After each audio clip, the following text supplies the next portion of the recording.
dis la bienvenue à ceux qui sont présents pour cette lecture ce soir. Donc, notre lecture de ce soir, c'est dans l'épître de Paul à Philémon. Donc, on lira tout le chapitre. Donc, Philémon. Mais avant de faire la lecture, on va dire un mot de prière. Notre Dieu et notre Père, encore nous nous arrêtons pour venir devant toi ce soir.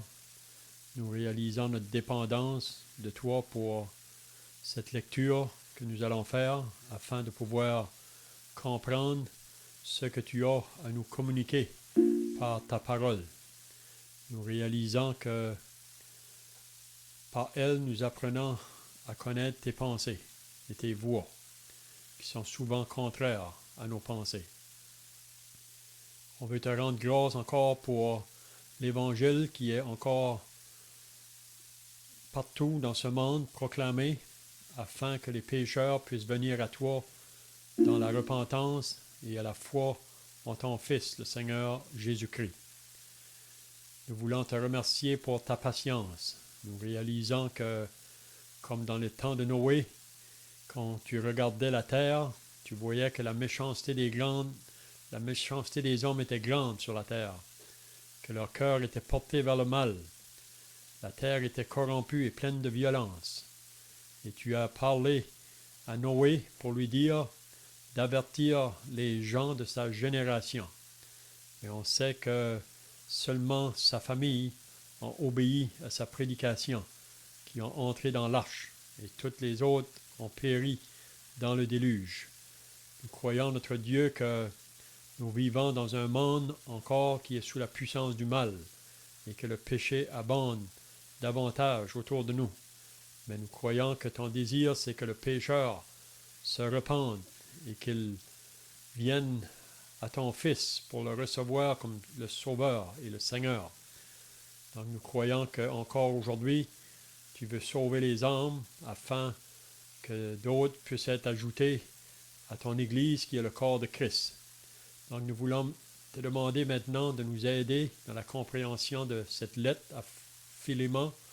Nous réalisons qu'il y a beaucoup de choses dans cette lettre par lesquelles nous pouvons comprendre la grandeur du pardon et aussi de l'amour. Donc nous remettons cette lecture entre tes mains. Bénis tous ceux qui sont présents au nom du Seigneur Jésus. Amen. Donc la lettre de Paul à Philémon. On va lire à partir du verset 1. Je commence, puis si vous voulez suivre, vous pouvez suivre. Paul, prisonnier de Jésus-Christ, et le frère Timothée, à Philémon, notre bien-aimé et notre compagnon d'œuvre, à la sœur Aphia, à Archippe, notre compagnon de combat, et à l'Église qui est dans ta maison. Que la grâce et la paix vous soient données de la part de Dieu notre Père et du Seigneur Jésus-Christ. Je rends continuellement grâce à mon Dieu, faisant mention de toi dans mes prières, parce que je suis informé de la foi que tu as au Seigneur Jésus et de ta charité pour tous les saints. Je lui demande que ta participation à la foi soit efficace pour la cause de Christ, en faisant reconnaître en nous toute espèce de bien. J'ai en effet éprouvé beaucoup de joie et de consolation au sujet de ta charité, car par toi, frère, le cœur des saints a été tranquillisé. C'est pourquoi, bien que j'ai en Christ toute liberté de te prescrire ce qui est convenable, c'est de préférence au nom de la charité que je t'adresse une prière, étant ce que je suis, Paul, vieillard et de plus maintenant prisonnier de Jésus-Christ. Je te prie pour mon enfant que j'ai engendré étant dans les chaînes, Onésime, qui autrefois t'a été inutile, mais qui maintenant est utile et à toi et à moi. Je te le renvoie, lui, mes propres entrailles. J'aurais désiré le retenir auprès de moi pour qu'il me servît à ta place pendant que je suis dans les chaînes pour l'Évangile. Toutefois, je n'ai rien voulu faire sans ton avis, afin que ton bienfait ne soit pas comme forcé, mais qu'il soit volontaire. Soit pour un temps, Peut-être a-t-il été séparé de toi pour un temps, afin que tu le retrouves pour toujours, non plus comme un esclave, mais bien mieux encore, comme un frère bien-aimé. Il est particulièrement pour moi, il le sera d'autant plus pour toi, dans vos rapports humains et dans le Seigneur. Si donc tu me considères comme ton ami, accueille-le comme si c'était moi. Et si t'as fait du tort et te doit quelque chose, mets-le sur mon compte. Moi, Paul, je l'écris de ma propre main. Je te rembourserai sans vouloir te rappeler que toi aussi, tu as une dette envers moi, c'est toi-même. Oui, frère, rends-moi ce service dans le Seigneur. Tranquillise mon cœur en Christ. C'est en comptant sur ton obéissance que je t'airai, sachant que tu feras même plus que je ne demande. En même temps, prépare-moi un logement, car j'espère vous être rendu grâce à vos prières. Épaphras, mon compagnon de captivité en Jésus-Christ, te salue ainsi que Marc, Aristote, Démas, Luc, mes compagnons d'œuvre. Que la grâce de notre Seigneur Jésus-Christ soit avec votre esprit. Amen. Donc, ce soir, j'ai pensé de parler de cette petite lettre de Paul à Philémon.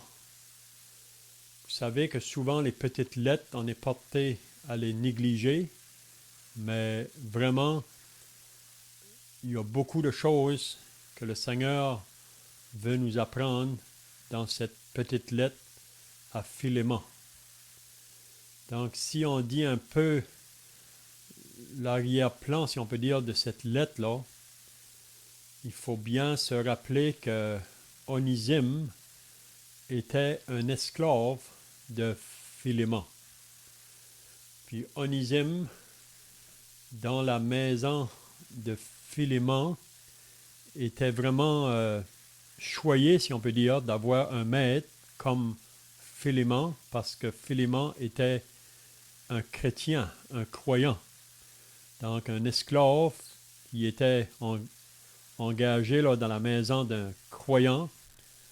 On sait que l'enseignement du Nouveau Testament enseigne concernant les maîtres comment ils devraient traiter leurs esclaves, parce que beaucoup d'esclaves dans ces jours-là avaient souvent des maîtres très durs, des maîtres qui étaient très dominants, même qui maltraitaient leurs esclaves. Mais on peut dire que Onésime, dans la maison de Philémon, était vraiment choyé. Puis on pourrait peut-être faire une application ici. C'est comme des enfants qui sont élevés dans une famille chrétienne, qui sont élevés avec des parents chrétiens. Souvent, les enfants ne réalisent pas vraiment la grandeur de cette bénédiction, parce que ce n'est pas tous les enfants qui sont élevés dans des foyers chrétiens. Puis on sait que les enfants élevés dans les foyers chrétiens, souvent probablement qu'ils ont entendu leurs parents prier pour le salut de leur âme. Puis c'est vraiment le désir de tout croyant chrétien là, de voir leurs enfants sauvés, voir leurs enfants venir à Dieu dans la repentance et mettre leur foi dans le sacrifice du Seigneur Jésus pour être sauvés, pour avoir l'assurance du ciel. Mais on sait que même il y a des enfants élevés dans des familles chrétiennes, parfois ils veulent quitter la famille pour aller essayer de trouver dans ce monde une satisfaction. Mais on sait que le monde ne peut jamais satisfaire le vide qui est à l'intérieur de chaque être humain. Donc, on voit ici donc Onésime qui a eu ce grand privilège d'être dans la maison de Philémon. Puis, qu'est-ce qu'on a vu aussi dans la lettre, là, que dans la maison de Philémon, le peuple de Dieu se réunissait dans cette maison. L'Église était dans la maison de Philémon. C'est là que les croyants se réunissaient. Donc, on peut penser que Onésime, qui était esclave de Philémon, donc tous les privilèges qu'il a eus, c'était probablement qu'il entendait les croyants prier dans cette maison. Il entendait les croyants chanter dans cette maison, des louanges à Dieu et des adorations. Même probablement que Onésime a entendu dans cette maison les croyants qui ont prié pour le salut de son âme. Puis on sait que Onésime, tout en faisant son travail dans la maison, avait vraiment ce privilège-là. Là. Mais qu'est-ce qu'on a lu dans la lettre? C'est qu'à un moment donné, Onésime a décidé de partir de là. Parce que peut-être Onésime, la parole de Dieu le dérangeait, puis il ne voulait plus l'entendre. Donc il a décidé de partir. Donc on pourrait dire que Onésime, c'est un peu le portrait du prodigue. Vous vous rappelez du fils prodigue. Lui aussi a eu un grand privilège d'être élevé dans une famille croyante. Mais si vous lisez concernant le prodigue, un jour, il a demandé à son père pour l'héritage. Puis ça nous dit que son père lui a donné son héritage.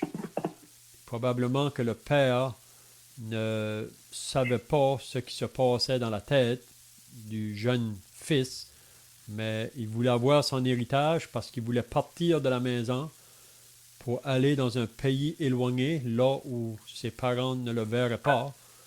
Puis là, vraiment, ses désirs, c'était d'aller vivre la vie dans le péché. C'était ça son désir. Puis si vous connaissez bien l'histoire du prodigue, après qu'il a tout dépensé son argent, donc il n'y avait plus d'amis, puis il n'y a plus de nourriture à manger, donc il doit aller garder les cochons dans un champ. Si vous voulez, là, vous pourriez mettre votre téléphone sur muet. Hein? Si vous ne parlez pas pour empêcher le bruit, mettez le téléphone sur muet.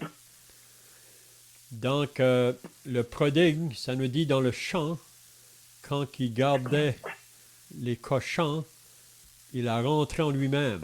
Il a rentré en lui-même, puis il a commencé à penser toutes les bénédictions qu'il avait chez son père. Qu'il avait le travail, qu'il avait la nourriture, qu'il avait le vêtement, il manquait de rien.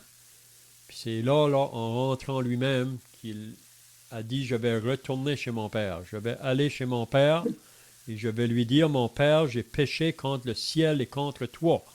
Je ne suis même pas digne d'être appelé ton fils. Puis vous connaissez l'histoire, que le père, quand il a vu le fils venir de loin, ça nous dit qu'il a accouru vers le fils.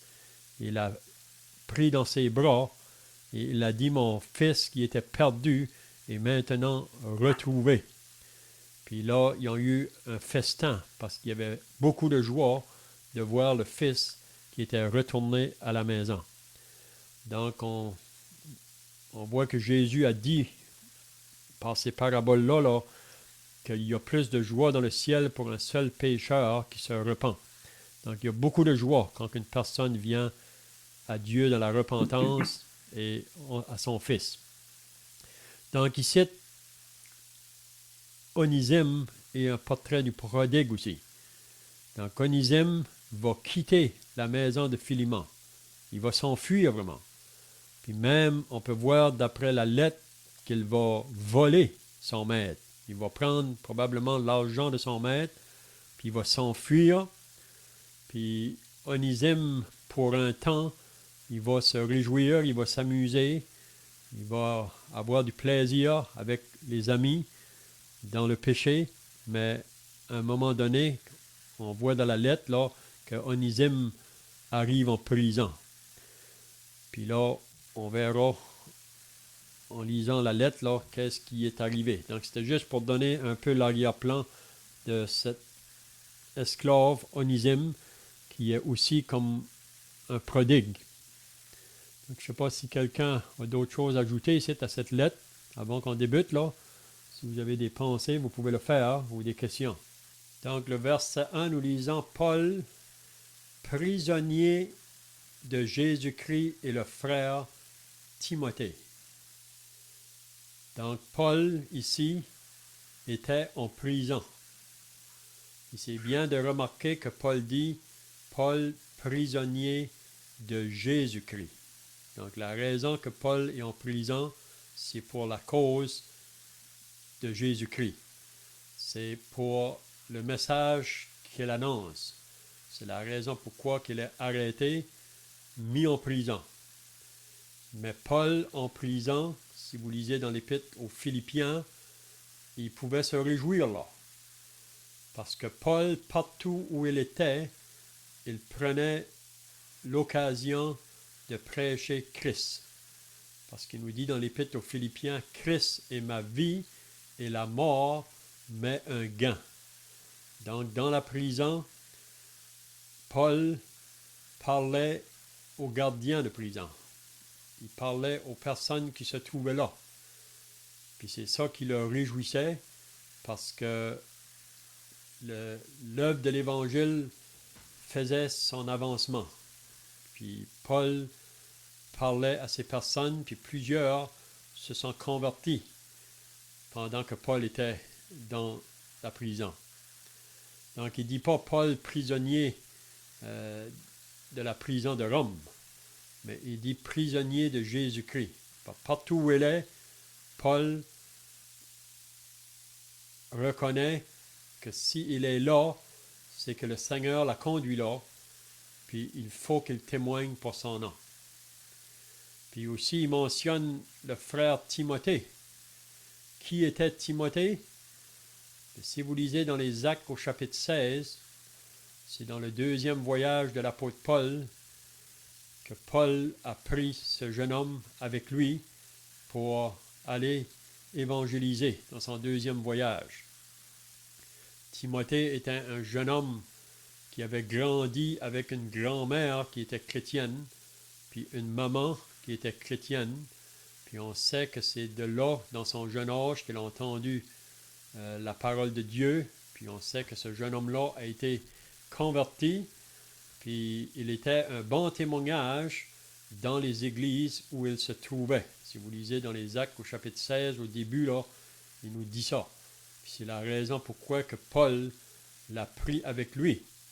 Parce que ce n'étaient pas toutes les personnes qui pouvaient suivre l'apôtre Paul dans ses voyages, parce que souvent ça apportait beaucoup d'opposition, beaucoup de persécution, même de danger.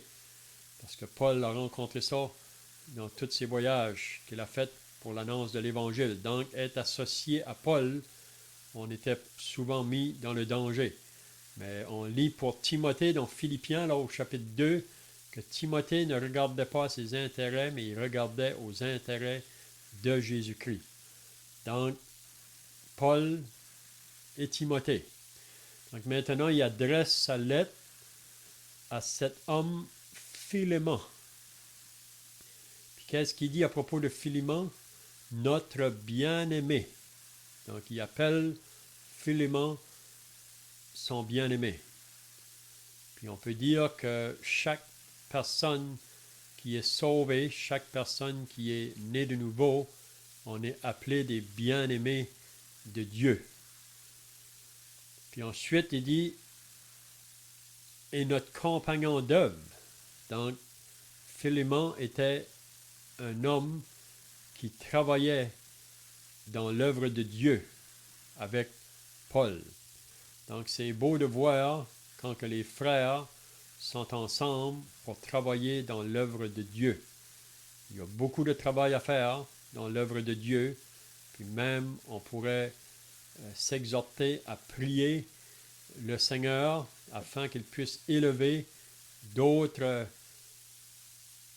hommes, ou même les sœurs, pour travailler dans l'œuvre de Dieu. C'est ça vraiment le désir de Dieu pour chaque enfant de Dieu. Il veut nous utiliser dans son œuvre. Donc ici, on voit Philémon, donc un bien-aimé et un compagnon d'œuvre. Ensuite, il s'adresse à la sœur Aphia. Donc, on croit que Aphia était probablement la femme de Philémon.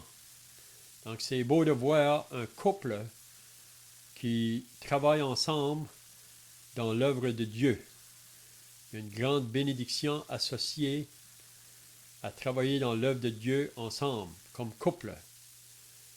On voit ça ailleurs, dans d'autres places. On pense à Aquila et Priscille, dans les Actes au chapitre 18, aussi, qui travaillaient ensemble dans l'œuvre de Dieu. Puis ensuite, il mentionne à Archippe. Est-ce qu'Archippe était peut-être un fils de Philémon? C'est pas certain, mais ça pourrait. Mais aussi, Archippe était un compagnon de combat. Donc, la vie chrétienne, vous l'avez déjà entendu probablement, qu'on est dans un combat. Un combat parce que nous avons des ennemis à combattre à chaque jour. Les trois ennemis du croyant, c'est le diable, le monde et la chair. Donc, c'est un combat. Puis même Paul dit à Timothée, dans la deuxième épître à Timothée, « Sauf avec moi comme un bon soldat de Jésus-Christ. » Parce qu'on est dans une guerre contre nos ennemis. Donc, un compagnon de combat. Et ensuite, il adresse sa lettre à l'Église ou à l'Assemblée qui est dans ta maison. Donc, les chrétiens se réunissaient dans la maison de Philémon. Donc, on peut voir que Philémon avait appris à utiliser ses biens pour l'œuvre de Dieu. Donc, il avait été prêt à mettre sa maison au service de l'œuvre de Dieu. Donc, une application qu'on peut faire pour nous aujourd'hui. Vous savez, si Dieu nous confie des biens, il veut qu'on puisse les utiliser pour son œuvre, pour l'avancement de son œuvre. Donc, on voit que Philémon, sa maison, a été prête à être utilisée pour cette œuvre-là. Donc, les croyants se trouvaient là. Donc, on peut dire que dans cette maison, il y avait des réunions qui se faisaient. Probablement des réunions d'évangélisation, la prédication de l'Évangile. Probablement aussi qu'à chaque premier jour de la semaine, on prenait le repas du Seigneur, comme les premiers chrétiens persévéraient dans la fraction du pain, dans le repas du Seigneur. Puis aussi, on peut croire que dans cette maison, il y avait des réunions de prière et des études bibliques. Donc, on voit que c'est des pratiques que les premiers chrétiens avaient, puis ça devrait aussi être, nous, aujourd'hui, de faire la même chose. Donc, le verset 3, « Que la grâce et la paix vous soient données de la part de Dieu notre Père et du Seigneur Jésus-Christ. » Donc, Paul donne une bénédiction, si on peut dire, à ces personnes qui se trouvaient là, Philémon, sa femme, et toutes les autres qui se trouvaient dans sa maison. Il dit que la grâce et la paix vous soient données. La grâce de Dieu. Vous savez, le premier fois que nous avons connu la grâce de Dieu, c'est au salut. Et on lit dans la parole, c'est par grâce que vous êtes sauvés. Donc, une grâce, c'est une faveur non méritée, mais que Dieu nous donne. Donc, sauvés par grâce. Puis aussi, la paix, nous avons connu cette paix avec Dieu le jour de la conversion. Vous pourriez mettre sur muet, hein, si vous parlez, là, pour ne pas avoir de bruit. Donc, la paix, on a reçu ça au jour aussi de notre conversion. Vous savez que Paul dit dans l'Épître aux Romains, étant donc justifiés par la foi, nous avons la paix avec Dieu par notre Seigneur Jésus-Christ. Mais ici, quand Paul dit que la grâce et la paix vous soient données, ce n'est pas vraiment la grâce au salut qui nous parle, ou la paix que nous avons reçue à notre conversion, mais c'est plutôt après. Vous savez, on a besoin de la grâce de Dieu pour nous accompagner dans nos vies chrétiennes jour après jour, jour après jour. Puis on sait aussi que la grâce de Dieu nous enseigne à renoncer aux convoitises mondaines et à l'impiété. Donc, même Paul dit à Timothée, dans sa deuxième épître, « Fortifie-toi dans la grâce de Dieu qui t'a été donnée. » Puis aussi, la même chose, la paix ici, c'est la paix dans nos vies de chaque jour. On a reçu la paix avec Dieu à notre salut. Ça veut dire qu'on a été réconcilié avec Dieu. On est maintenant unis à Dieu. On n'est plus en guerre contre lui. On n'est plus ses ennemis. Ça, c'est arrivé au salut. Mais la paix de Dieu, ça, c'est dans nos vies de chaque jour.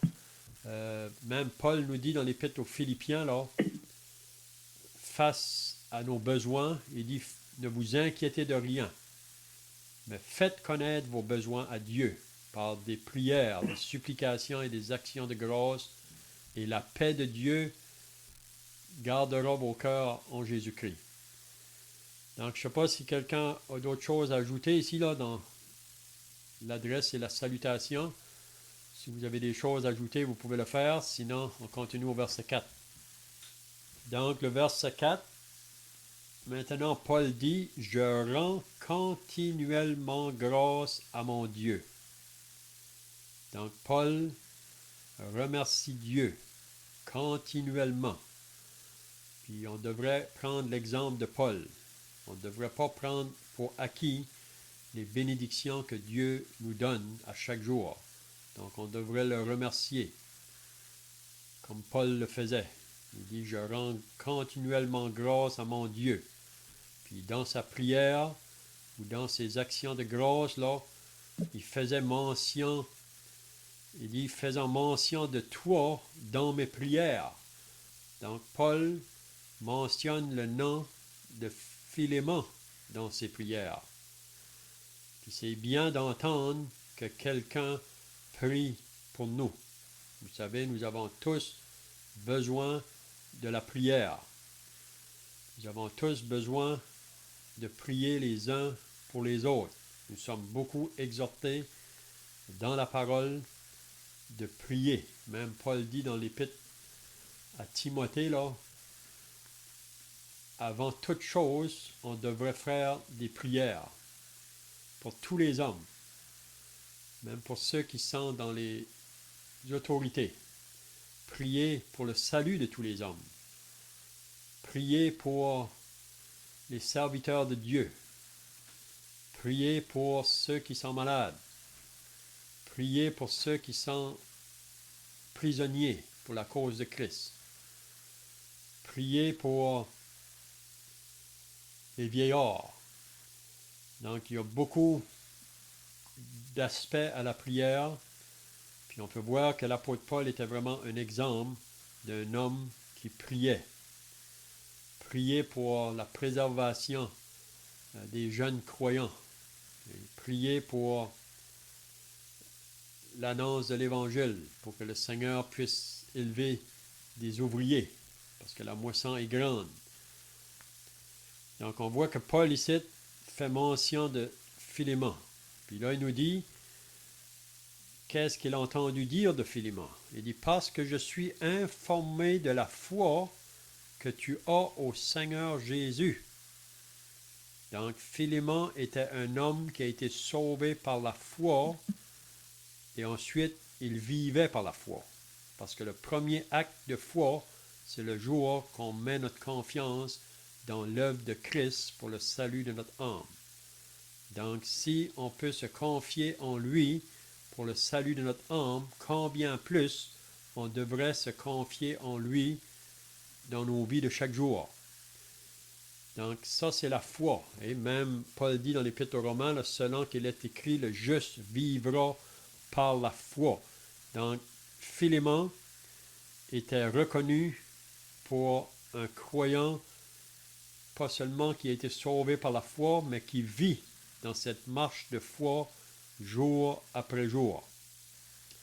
Vous savez que la foi, c'est une ferme assurance des choses qu'on espère, une démonstration de celles qu'on ne voit pas. Puis même, ça nous dit dans l'Épître aux Hébreux que c'est impossible d'être agréable à Dieu sans la foi. Donc, on voit ici un homme qui plaçait sa confiance en Dieu pour toutes ses difficultés de chaque jour. Il ne se confiait pas à lui-même, mais il mettait toute sa foi, sa confiance dans le Seigneur pour tous ses projets qu'il pouvait entreprendre. Puis ça, c'était bien pour nous aussi qu'on devrait le faire. Puis une autre chose aussi que Paul reconnaissait dans Philémon, c'était son amour pour tous les saints. Donc, la foi, mais on peut voir que la foi en action produit des œuvres. Puis ça produit l'amour envers nos frères et sœurs. Si vous lisez dans l'épître de Jacques, Jacques nous parle concernant la foi, que si nous disons que nous avons la foi, il devrait aussi avoir des œuvres qui résultent de la foi. Parce que vous savez, de dire qu'on a la foi, Dieu sait, lui, ou il connaît chacun de nous. Dieu peut voir en dedans de nous si c'est réel, mais pour que les gens autour de nous puissent voir que c'est réel, la foi que nous professons, ça devrait être dans des actions là. Donc ici, on voit que Philémon était accompagné de la foi, de cet amour. Puis on sait que premièrement, notre amour devrait être envers Dieu. Et c'est toujours envers Dieu premièrement, puis ensuite envers nos frères et sœurs, puis aussi envers le monde autour de nous, le monde inconverti. Parce que notre dette que nous avons envers ce monde, c'est leur annoncer le message de l'Évangile. Parce que Paul dit dans l'Épître aux Romains, comment en entendront-ils parler s'il n'y a personne qui prêche? Donc c'est notre responsabilité à chacun de parler de notre Sauveur autour de nous. Donc, je ne sais pas si quelqu'un a d'autres choses à ajouter ici, là, jusqu'à maintenant.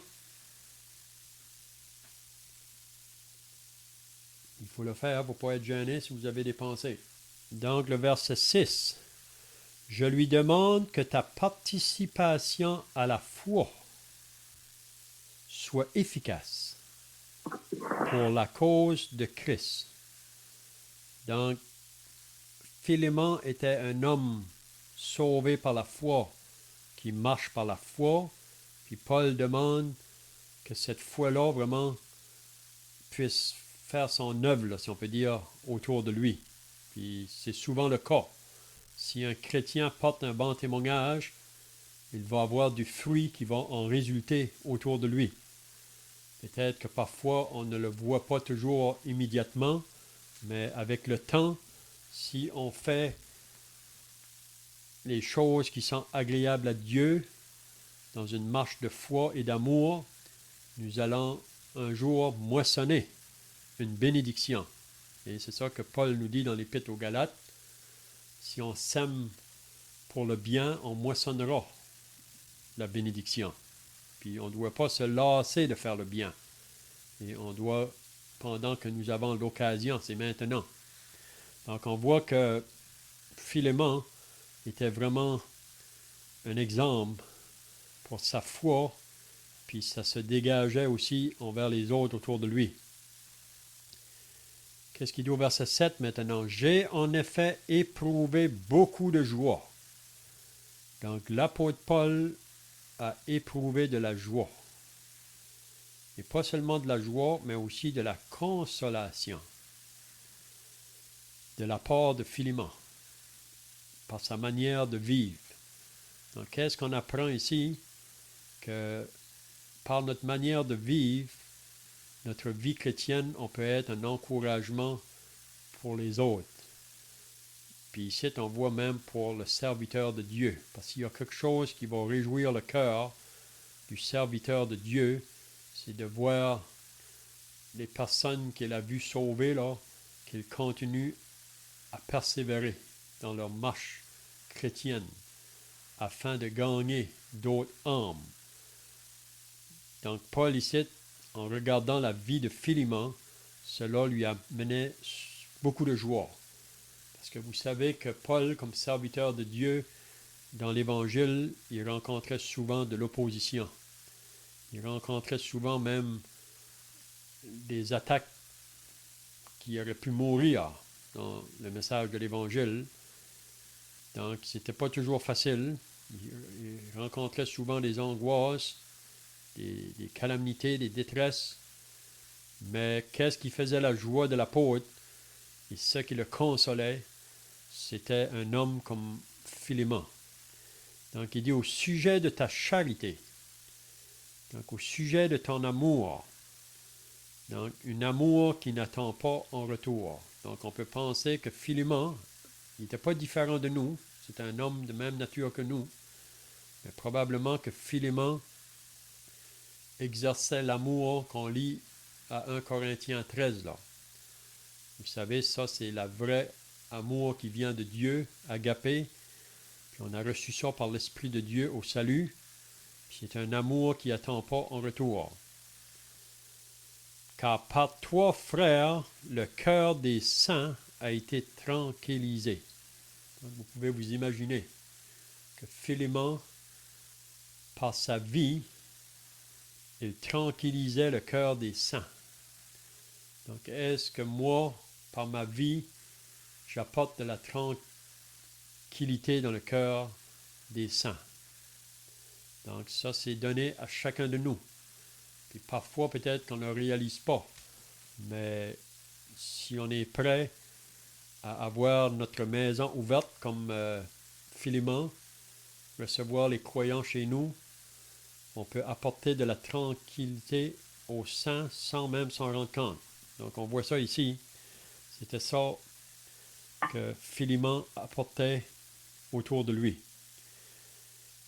Donc, jusqu'ici, on voit que Paul est occupé là avec les gens qui se trouvaient dans la maison de Philémon, puis avec Philémon lui-même, puis même qui donne beaucoup d'éloges à Philémon. Donc, il ne faut pas avoir peur de reconnaître quand il y a des frères et sœurs qui travaillent dans le Seigneur. Il ne faut pas avoir peur de leur donner l'encouragement quand ils le font. On voit ici que Paul amène beaucoup d'éloges à Philémon.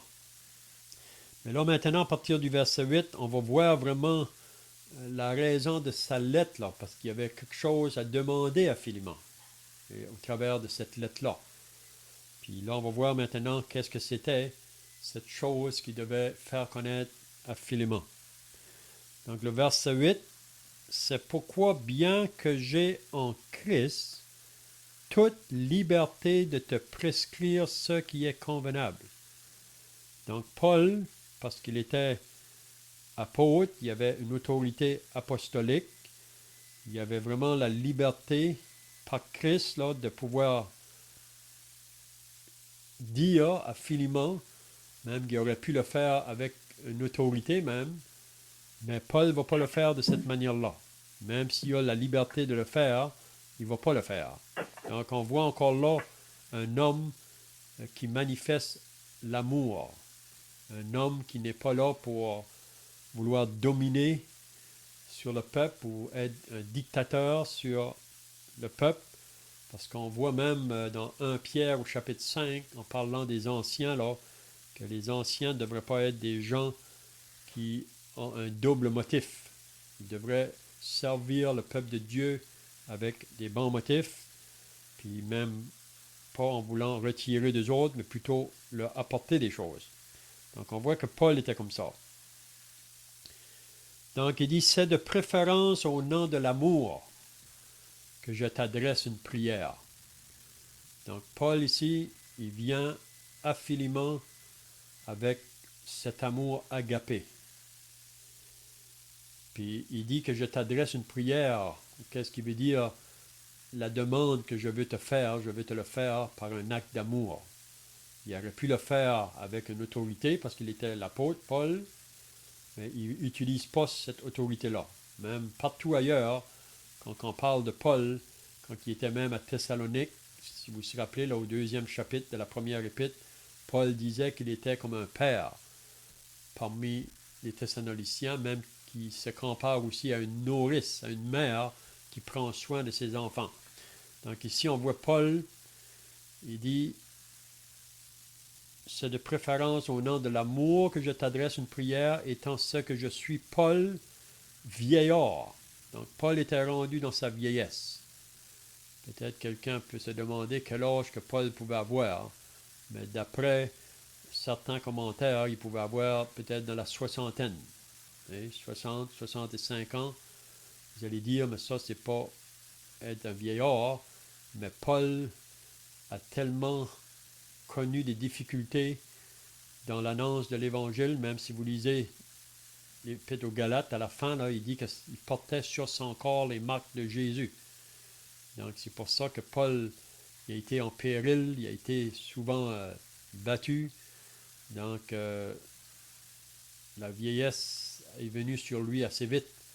Donc, on peut s'imaginer l'apôtre Paul en prison, un vieillard, c'est ce qu'il dit là, et de plus maintenant prisonnier de Jésus-Christ. Puis les prisons du temps de Paul, ce n'étaient pas les prisons d'aujourd'hui. Vous savez, c'était des prisons qui n'étaient pas faciles. Mais Paul, dans la prison, pouvait dire « Réjouissez-vous, réjouissez-vous ».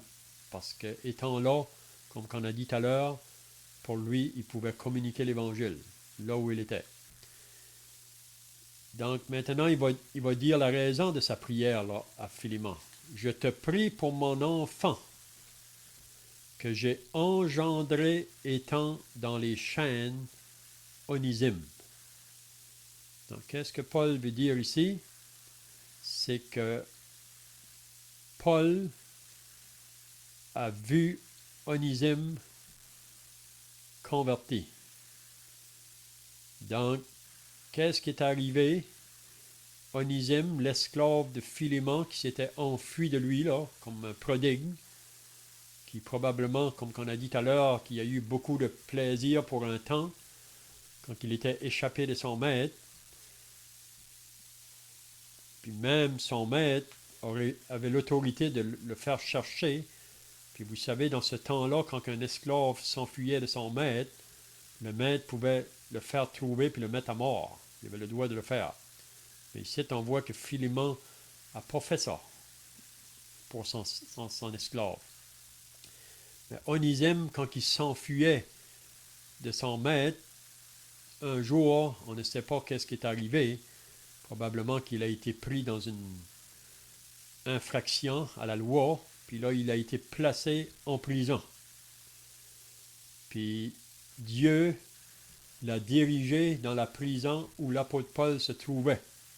Donc vous pouvez voir que Dieu est à la recherche des pécheurs. Puis même pour des parents parfois qui voient leurs enfants partir comme le prodigue, il ne faut jamais oublier que Dieu les cherche. Puis Dieu peut permettre des circonstances dans leur vie pour qu'ils soient sous l'écoute de l'Évangile ailleurs, là où ils sont. Donc ici, vous pouvez vous imaginer Onésime en prison, puis il fait la rencontre de l'apôtre Paul. Donc, il dit, je te prie pour mon enfant que j'ai engendré étant dans les chaînes Onésime, qui autrefois t'a été inutile. Donc, Onésime a été pour Philémon inutile, parce qu'il s'est enfui de lui, il a même volé ses biens. Mais là, Paul dit, mais qui maintenant est utile et à toi et à moi. Donc ici, on voit un homme qui était inutile, puis maintenant qu'il est utile. Puis l'application qu'on peut faire ici, avant d'être sauvé, on est inutile. Pour quoi que ce soit qu'on peut faire pour Dieu, on est inutile.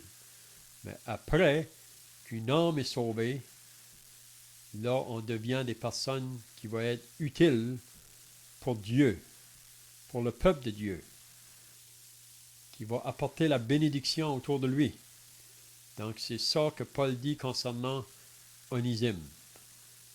Il dit à Philémon, autrefois il t'a été inutile, mais maintenant il va être utile à toi et à moi.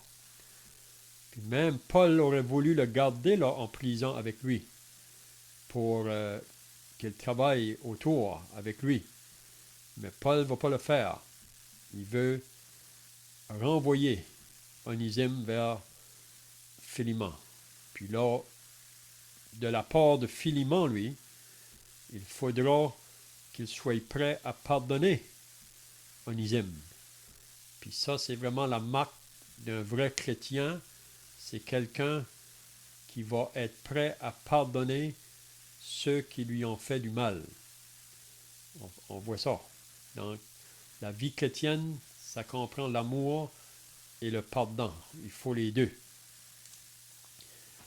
Donc, au verset 12, mais le temps est pas mal passé, là peut-être qu'on pourrait garder le reste de l'épître pour la prochaine fois. Là, mais on va juste lire le verset 12. « Je te le renvoie, lui, mes propres entrailles. » Donc, on voit comment que Onésime, après qu'il a été converti, est devenu vraiment très proche de l'apôtre Paul. Il dit, je te le renvoie, lui, mes propres entrailles. Donc, on voit l'attachement d'un serviteur de Dieu envers un autre croyant ou une autre personne qui a répondu à l'appel de l'Évangile. Donc, il y a beaucoup de joie dans l'âme pour le serviteur de Dieu de voir les âmes sauvées. Même Jean nous dit ça dans son épître, il n'y a pas de plus grande joie que mes enfants marchent dans la vérité. Donc, on va arrêter ici pour notre lecture ce soir. Donc, je ne sais pas si vous avez des questions pour terminer ou d'autres pensées à ajouter là. Si vous avez, vous pouvez le faire. Sinon, on va terminer par la prière, puis ensuite on peut chanter un cantique.